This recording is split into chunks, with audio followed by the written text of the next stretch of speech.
Welcome! Today's video tutorial describes two helpful ways how to calculate working days in Excel. This comes in handy when you quickly need to find out the exact count of working days between two dates. Ready to start? Let's have a look at the first way to calculate the exact count of working days between two dates. For that, we'll use the function networkdays. In a target cell, start typing the equal sign and carry on with the first letters of the function name.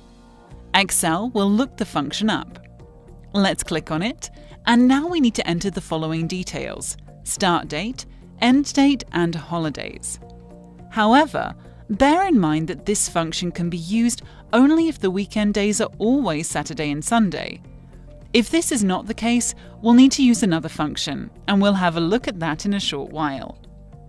Let's just focus on the first way now, and at the end, you'll see which of the ways is more convenient to be used in what situation. So, let's enter the start date, then add a comma, the end date, another comma, and finally, we select all the holidays as prepared in the list in a separate column. We'll lock the holidays reference in the formula using the function key pressed together with F4.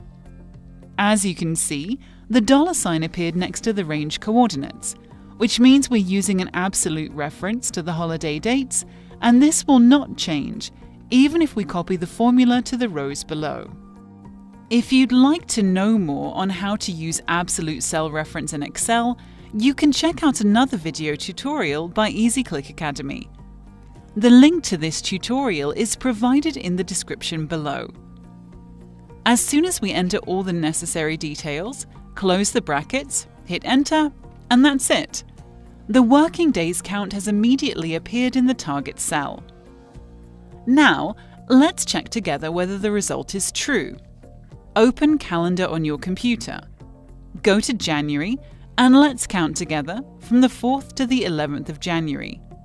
There are exactly 6 working days, taking into account that the 9th and 10th are weekend days. Note that Excel has included the start date and the end date in the final working days count. But if you need to exclude, let's say, the start date, it's not rocket science.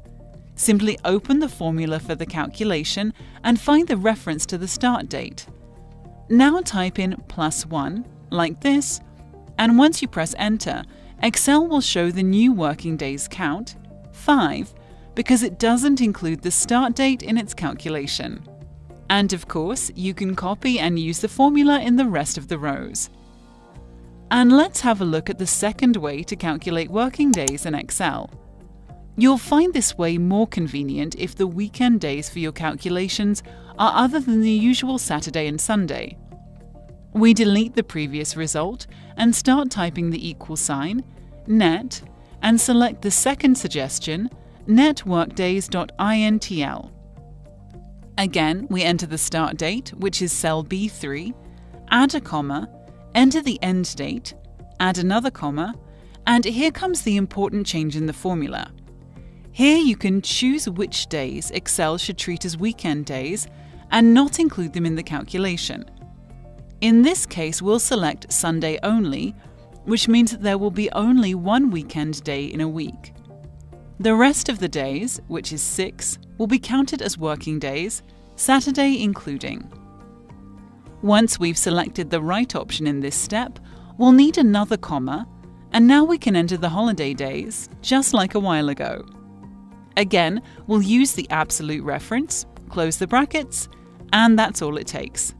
Excel now shows the new result, so we can double check again. From the 4th to the 11th of January, there are 8 days, minus Sunday, since we marked this day as weekend, so the result is exactly 7 working days. Saturday has been included in the count.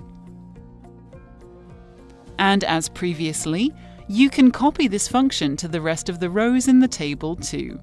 If you like this tutorial and would like to know more on how to calculate the difference between two dates in Excel, you can check out a separate video tutorial prepared by EasyClick Academy, and you'll master the how of using Excel formulas to figure out the exact number of years, months, and days passed between two dates.